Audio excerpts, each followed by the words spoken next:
27, do versículo 57, o sepultamento de Jesus. O irmão veio me perguntar ali, acho que é da mídia, né? O pessoal do YouTube. Posso que você vai pregar? Eu falei, irmão, é isso aqui, em cima disso aqui, né? Eu falei, se precisar a gente corta alguma coisa. Eu falei, vai ter que cortar tanta coisa, aleluia. Mas vamos lá, né, gente? Todo mundo encontrou, amém? Caindo à tarde, veio um homem rico de Arimateia. Veio um homem rico chamado José, que era também discípulo de Jesus. Esse foi ter com Pilatos e lhe pediu o corpo de Jesus. Então Pilatos mandou que lhe fosse entregue. E José, tomando o corpo, o envolveu num pano limpo de linho, e o depositou no túmulo novo que fizera abrir na rocha, e rolando uma grande pedra para a entrada do sepulcro, se retirou. Achavam-se ali, sentadas em frente da sepultura, Maria Madalena e a outra Maria. Somente até aqui, irmãos. Queridos, eu estou com um texto no meu coração que está queimando, que é da morte e ressurreição de Cristo, e que isso tem a ver com a igreja dos nossos dias. Se nós precisamos da cruz de Cristo, como Cristo sempre ensinou aos seus discípulos, isso é um marco, é uma forma profunda do Evangelho para nós. O que causa a cruz de Cristo na igreja, para onde a cruz de Cristo está nos levando, o porquê é necessário o cristão carregar a cruz. Você nunca se perguntou? São perguntas que eu sempre fiz para o Senhor, e as respostas, elas nunca surgiram antes da crucificação. Elas sempre vão surgir no momento da entrega. Quando o Senhor Jesus começa a falar de cruz, para ele, sobre ele é uma coisa, mas quando ele transfere isso para os seus discípulos, tem sim um peso de responsabilidade. Parece que agora sim, um cristão autêntico, genuíno. Não sei se você já se sentiu um cristão mais ou menos, aprendendo ainda, lidando, né, falhando, crescendo, desenvolvendo, retrocedendo. Parece que a gente até chegar à maturidade, até a gente entender o que é o sacrifício da cruz, a gente vai tentando lidar com as problemáticas da vida. E um belo dia Jesus olha para os seus discípulos e fala assim, olha, quem quiser vir após mim, negue-se a si mesmo e cada dia carregue a sua cruz. E carregar a cruz é algo que eu não vejo ninguém, né, de uma forma física carregando uma cruz. Mas o que significa carregar a cruz, ir para a cruz, morrer na cruz? Paulo disse que estava crucificado com Cristo. E eu tenho uma notícia para dar para Laranjal hoje. Quer ouvir ou não? O que acontece com a gente depois da crucificação? Você nunca se perguntou? Ninguém tirou Jesus da cruz, nenhum discípulo, irmãos. Nem Pedro, nem Judas, nem os demais que ficaram dispersos puderam impedir Cristo de ir para a cruz. A cruz é a missão, é o alvo. A cruz é a redenção. A cruz é a graça. A cruz é a salvação. A cruz é o resgate. A cruz é o perdão do meu e do seu pecado. E a cruz não cabe 2 pessoas, 3 pessoas. Lá em casa somos em 4. A cruz era um instrumento de tortura e crucificação individual. Por isso, quando chegar na cruz, não dá para levar a família para a cruz. Cruz não é lugar de criança, porque se fosse, Cristo teria sido crucificado ainda criança. Ainda criança, ele foi apresentado no templo. Alguém me entende aqui esta noite? Ainda criança, ele foi apresentado no templo. Com 12 anos, ele estava no meio de doutores. Com 30 anos, ele inicia o seu ministério. Com 33 anos e meio, aí sim é hora de chegar à cruz. Cruz é para quem tem maturidade, é para quem tem convicção, é para quem tem certeza. Cruz é para quem tem identidade. Só vai para a cruz quem é filho, porque cruz não tem a ver com o filho, tem a ver com a vontade do pai para o filho. Quem entende o que o pai quer, irmãos, não está vivendo outra coisa a não ser a vontade de Deus para a sua vida. Já faz tempo que eu não estou mais vivendo a vontade de ninguém para a minha vida, e não desmerecendo. Por um bom tempo os meus pais foram os meus tutores. Por um bom tempo pessoas me ensinaram aonde chegar, o que fazer e o que ter. Mas vai chegar um dia que é Deus quem vai revelar a vontade dele para a sua vida. E quando isso acontecer, você deve se render a Ele, se entregar a Ele. Cristo, ele não foi capturado, ele não foi preso, Getsemane, ele se entregou. Você precisa se entregar à vontade de Deus. Se você tem medo da vontade de Deus, você ainda não conhece Ele. Sem dúvida, o que Deus tem para você vai te livrar de muitas encrencas, de muitas enrascadas. Se você sonha com o futuro, Deus já está lá. Se você se entregar a Ele por inteiro, de corpo, alma e espírito, você vai perceber que não importa mais o que você quer, não importa mais o que as pessoas fazem contra a sua vida. Nós estamos numa missão como a igreja, ser crucificado como Cristo foi, para as nossas próprias vontades, para os nossos próprios anseios, para aquilo que esse mundo tenta nos oferecer. Estamos na contramão de algumas realizações, de algumas conquistas.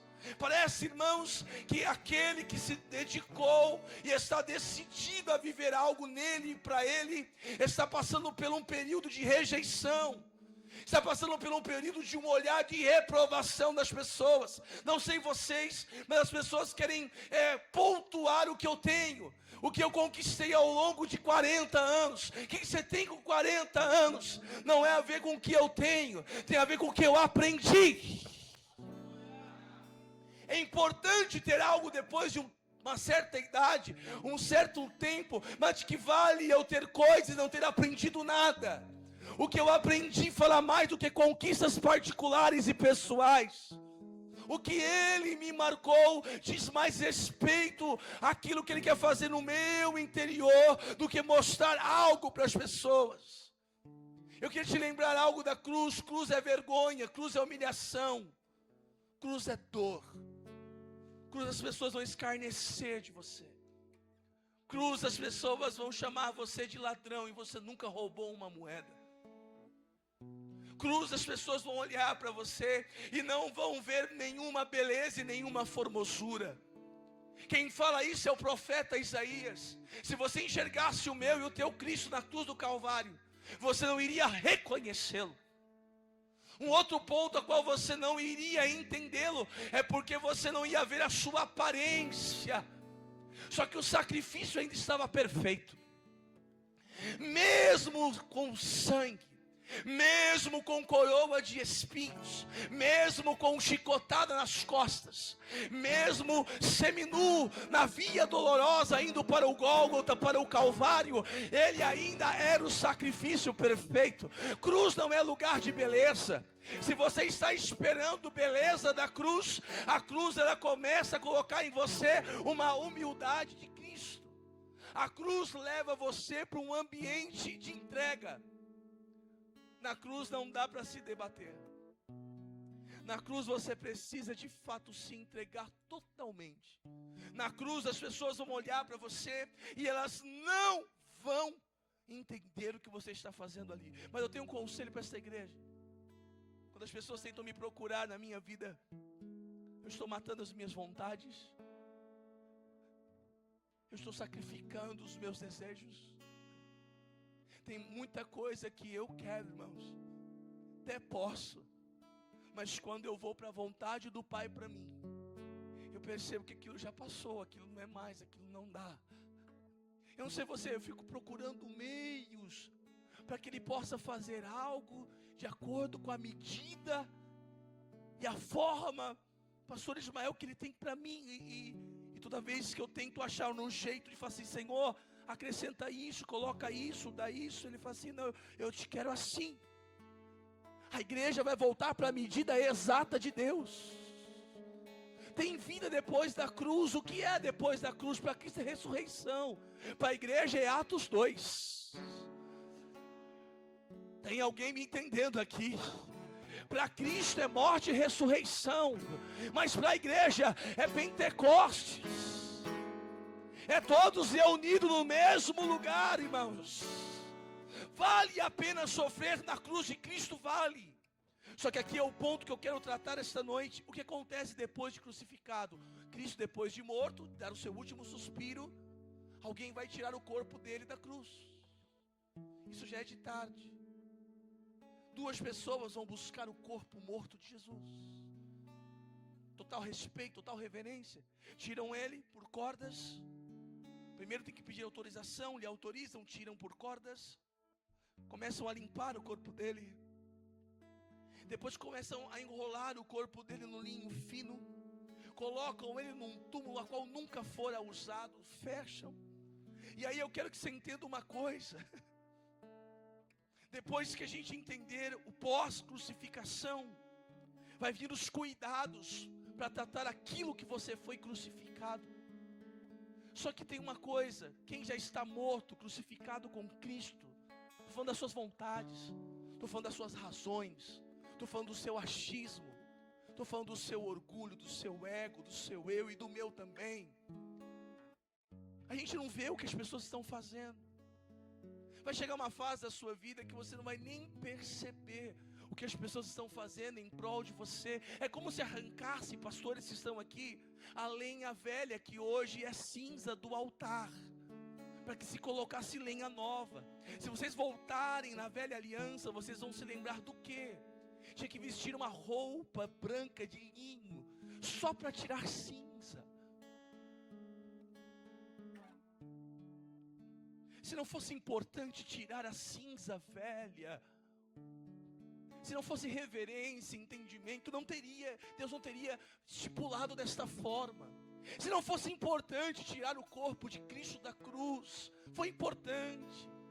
Tinha muita devoção, tinha muito amor. Se você discorrer os evangelhos, você vai encontrar até Nicodemos junto com isso.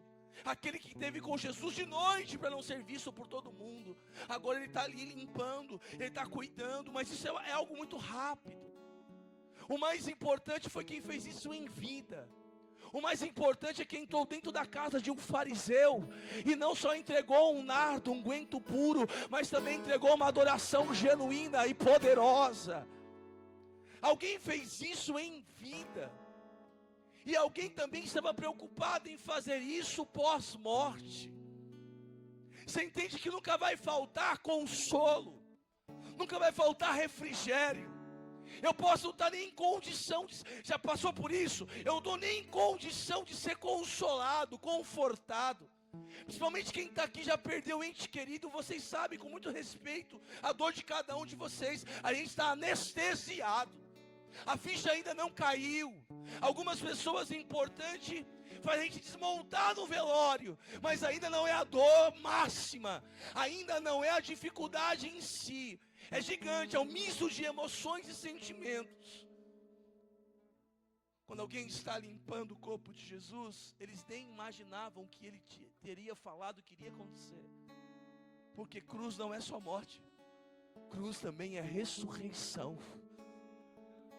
Quem parou na cruz ainda não está entendendo que existem cuidado para quem se sacrificou. Alguém olha para mim e fala assim: você se sacrifica muito. Tem coisas, irmãos, que a gente exagerou, está tendo um controle, sabendo com mais maturidade, ponderando as coisas, desfrutando mais. Só que tem coisas que eu recebi cuidados, os pastores que estão aqui esta noite, eu nem sei quem cuidou. Eu só acordei com o cheiro do perfume. Eu nem sei. Se eu falar para você, foi fulano, não sei quem foi. Eu estou morrendo de vontade que seja alguém que fale muito mal de mim, São Miguel Arcanjo, só para eu amar ele. Eu não sei quem foi. Eu nunca tive um José de Arimateia.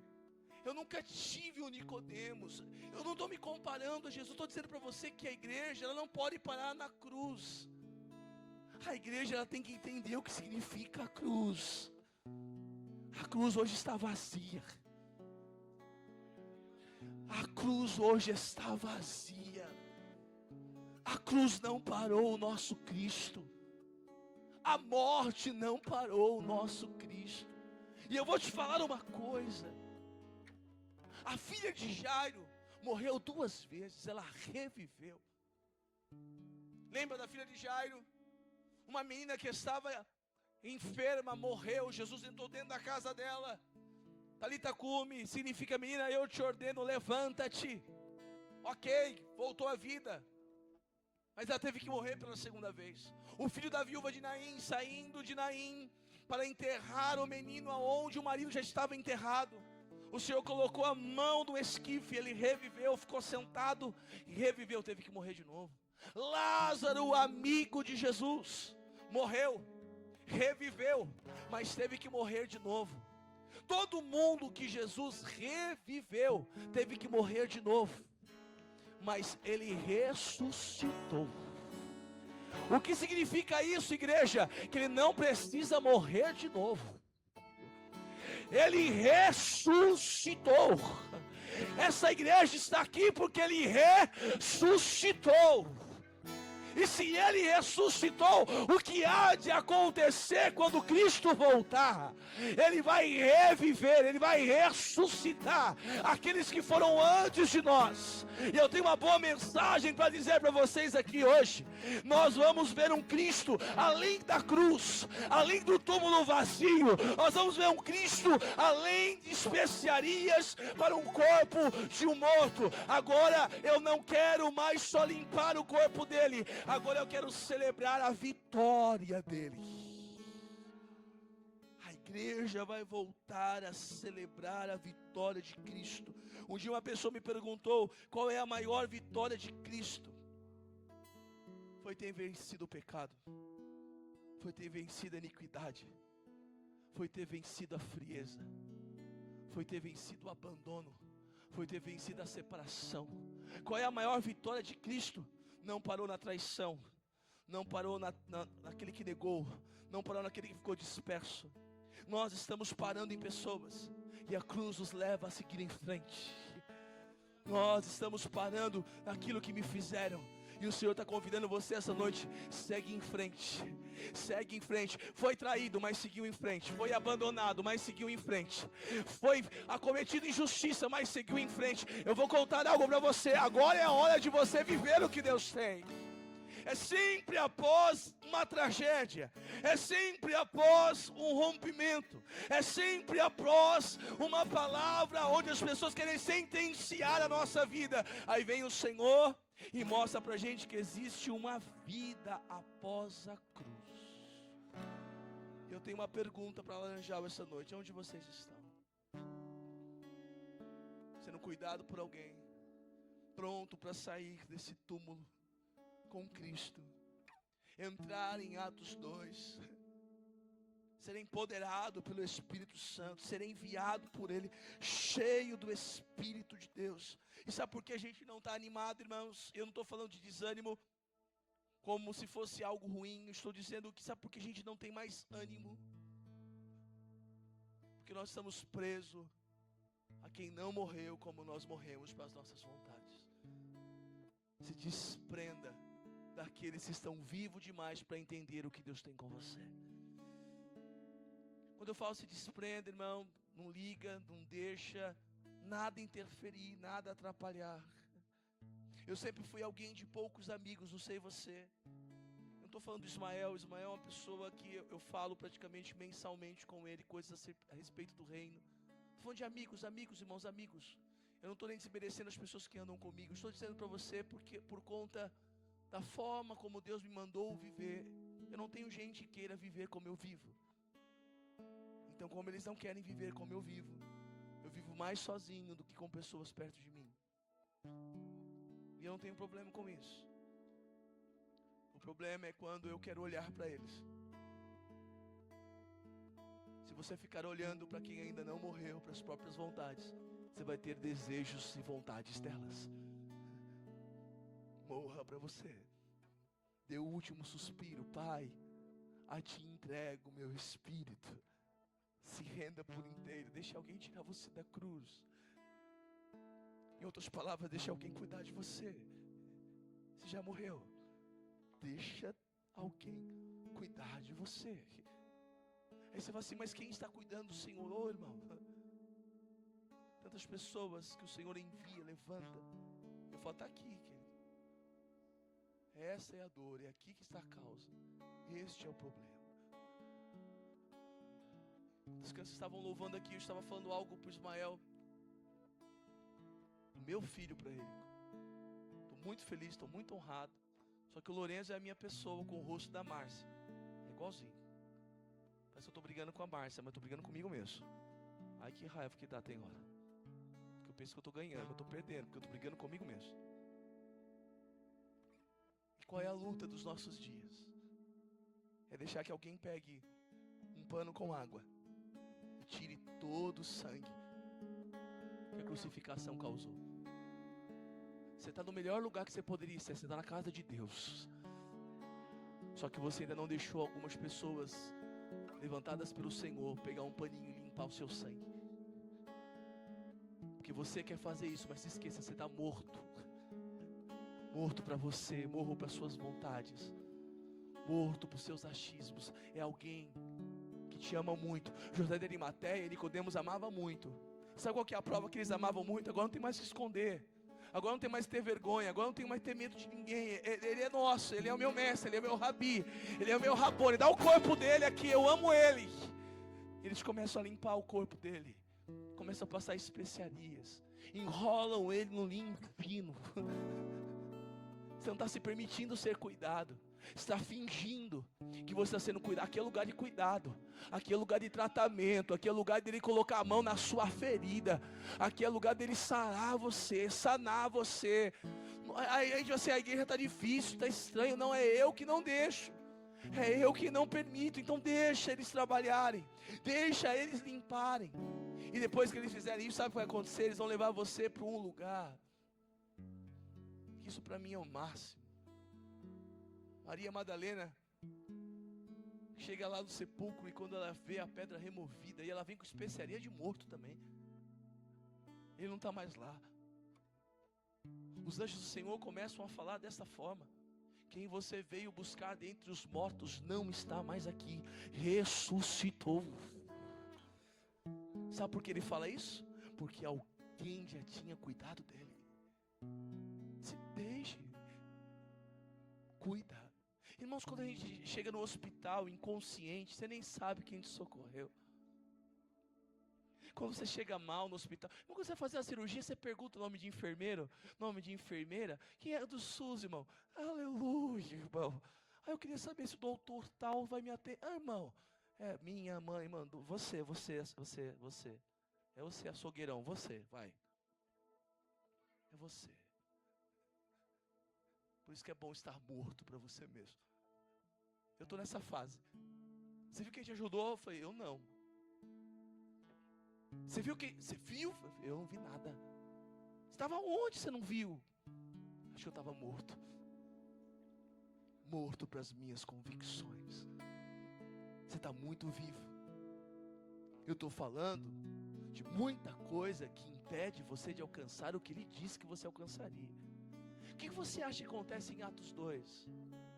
O controle do Espírito de Deus, o poder do Espírito de Deus, a unção do Espírito de Deus.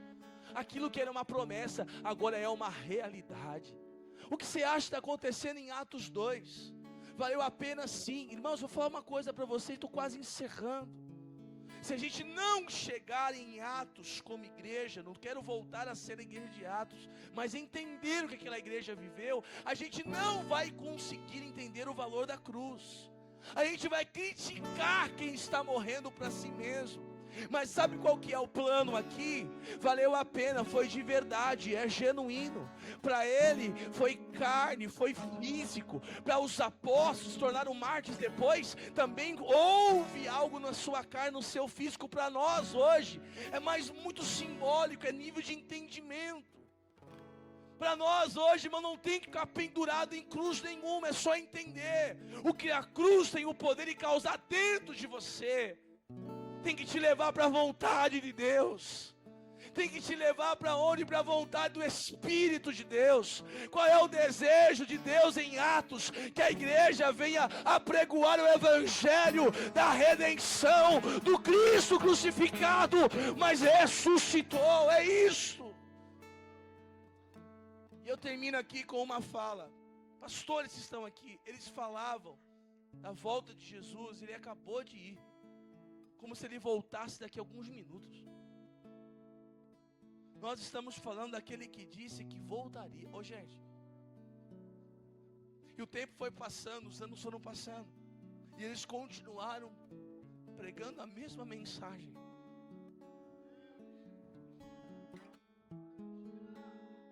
Sabe o que faz alguém continuar pregando a mesma mensagem, mesmo não tendo vivido aquele tempo?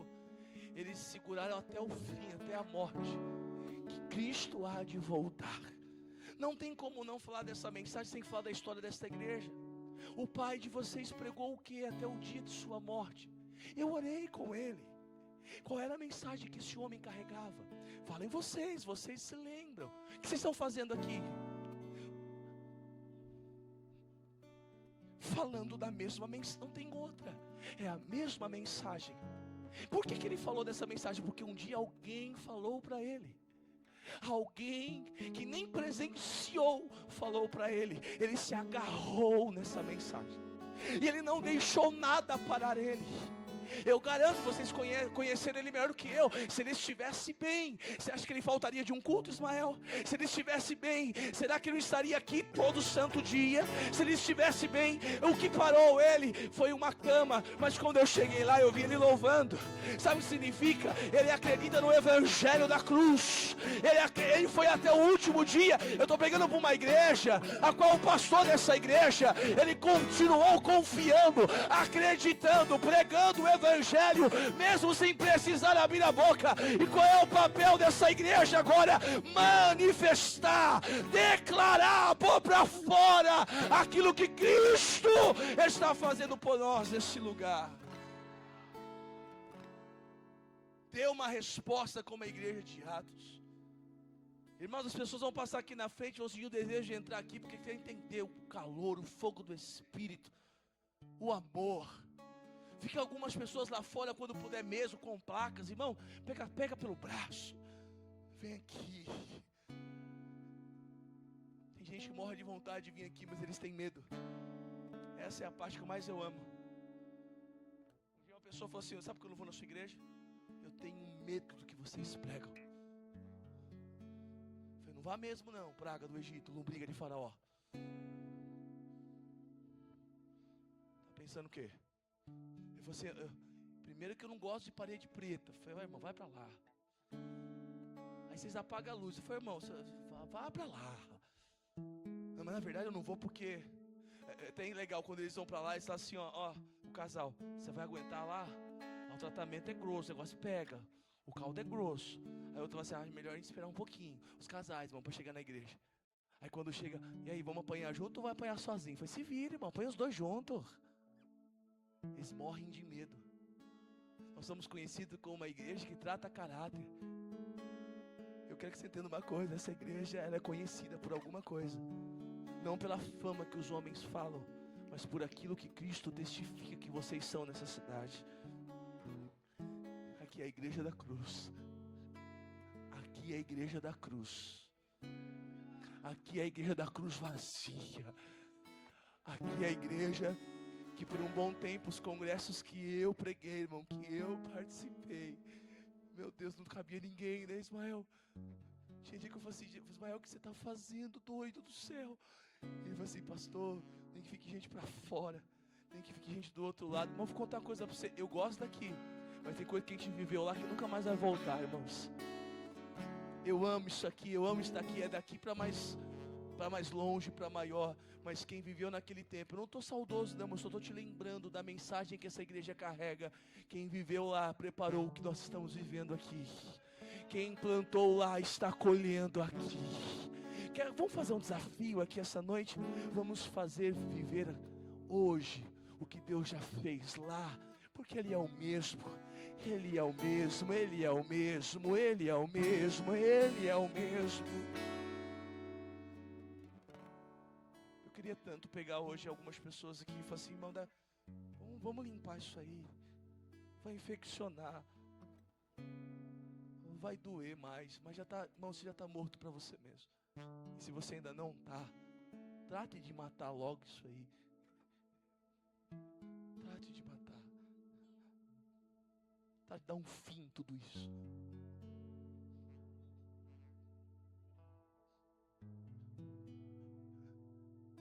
Eu não sei onde Deus está te espremendo. Eu não sei para onde Deus está te conduzindo. Eu só sei que vai valer a pena. Vai valer a pena. Eu não sei o que Deus não está deixando você viver. Eu não sei o que Deus não está permitindo você ter. Eu não sei o que Deus ainda nem responde você. Eu só sei de uma coisa. Vai cumprindo as etapas. Vai em Atos.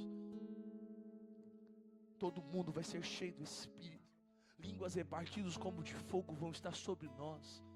É o mover do Espírito, dons espirituais, dons ministeriais, a igreja avançando, a igreja crescendo, a igreja prosperando, a igreja batizando nas águas, as pessoas sendo libertas, a gente partindo do pão, unânimes na oração, na comunhão dos santos, perseverando no ensinamento da doutrina dos apóstolos, que é Cristo o ensinamento deles. E nós temos algo em comum. Nós somos irmãos. Nós queremos a eternidade, nós queremos o mesmo Cristo, nós queremos fazer dele conhecido. Olha aqui para mim, eu acabei de chegar de Sergipe, vou a Sítio Alto. Olha aqui para mim, Sítio Alto é uma comunidade de quilombos, preste atenção nisso, e aqui eu oro. Quando chego lá, pastores, uma senhora responsável por aquele lugar falava assim para mim: olha, aqui a igreja Leon nasceu, debaixo dessa árvore, há 23 anos atrás. Minha prima começa a cantar Preciso de Ti, do nada, debaixo da árvore, sem instrumento, sem ninguém. Eu começo a chorar, eu começo a me recordar de toda a nossa história. Termina de falar tudo que eu estou falando aqui, preste bem atenção que eu estou falando para você. Termina de falar tudo isso, sabe o que ela fala? Ela falou assim: Ismael, ela falou assim, aqui nasceu a Batista Elion, e eu estou lá há 23 anos pregando com eles. Eu já preguei feliz, já preguei triste, já preguei doente, já preguei bem, já preguei mal, já preguei tudo que é jeito. Mas sabe o que mais eu amo? Foi a parte que ela falou assim: olha, não tem mais ninguém de vocês aqui, nós estamos com saudade. Eu em São Paulo, eu falei, meu Deus. Olhei para os meus primos, olhei para a igreja com 23 anos. Aí sabe o que ela fala? Tinha uma missionária, e essa missionária, olha aqui para mim, essa missionária, ela casou, se separou, o marido foi para a cadeia, 2 crianças para criar. Essa missionária não consegue mais ir lá, não tem mais ninguém lá. Faz anos que aquele lugar só vive do que já foi plantado, mas não tem continuidade. Ela olha e fala assim para mim: esse lugar é só de vocês. Venham nem que seja só para orar. Venham nem que seja só para brincar com as crianças. Venham nem que seja só para ter um tempo. Tem uma igreja católica lá. Você não tem problema, a igreja católica está aqui. Eu quero vocês aqui. Quando ela falou assim para mim: não tem ninguém para vir aqui, eu olhei e eu falei assim: Deus, difícil não é iniciar, o difícil é manter. O difícil não é começar, o difícil é dar sequência, continuidade. Sabe, Deus está convidando essa igreja esta noite. Ele tem coisas tremendas para fazer com vocês. Só que vai requerer de vocês continuidade. Ela não cobrou os meus pastores, ela não me cobrou, ela só disse assim: não tem ninguém que permaneceu um ano após o outro. E ela lembra, se iniciou tal ano, tal dia, tal hora. Ela olhou para mim e disse: eu lembro de você. Ela falou assim: cadê aquele pessoal? Eu levei um pessoal que trabalhava com evangelismo urbano, com várias coisas temáticas. Ela falou assim: cadê aqueles negócios que as crianças brincavam aqui? Porque vocês não voltam mais, porque vocês não voltam mais. Só que tem um detalhe, irmãos: para continuar, precisa entender o porquê Deus te chamou. Porque se você não entender, você não continua, você para porque não vê resultado, para porque não vê melhora, para porque as coisas não estão boas. Alguns que estão lá são frutos de uma persistência. Alguns que estão aqui esta noite são frutos de uma persistência. Alguém persistiu, alguém insistiu, alguém pegou pela mão, alguém te trouxe, alguém esperou você melhorar, alguém esperou você reagir, alguém esperou você ressurgir de uma situação que estava enfrentando. E eu vou te contar uma coisa, eu entreguei o projeto para uma pastora de piedade, uma filha na fé, uma amiga de Deus. Conheço ela há 18 anos. O primeiro projeto de Sergipe é ela que dá a oferta, Ismael. De moto com o marido dela. Hoje ela é responsável pelo projeto. Vai ela, a filha dela e o esposo dela. Foi eu, o Hélito, mais um irmão, mais outra irmã da nossa igreja, porque a gente não tinha pessoas que queriam se disponibilizar para estar lá. Sabe o que eu percebo? Atos já veio, já fomos crucificados com Cristo e estamos adormecidos nos nossos desejos. Porque dar continuidade tem a ver com quantas coisas melhoraram, Sabe o que eu tenho pavor? As pessoas querem contabilizar o que só Deus tem o poder de trabalhar. E eu queria encerrar aqui. Me perdoe se essa mensagem ela é um chamado, um chamamento espiritual, para que você venha refletir o que está vivo na sua vida e o que precisa morrer no seu coração. Mata tudo o que está matando a vontade de Deus. Quando eu falo matar, irmão, sabe o que significa? Não dê mais voz, não dê mais lado, não dê mais importância. Veja o que Deus quer. É fácil ver o que Deus quer? É fácil. Quando você vê o que Deus quer, você está feliz, Deus está feliz também. Quando você ver o que Deus quer, você vai se enquadrar com a vontade dEle para você.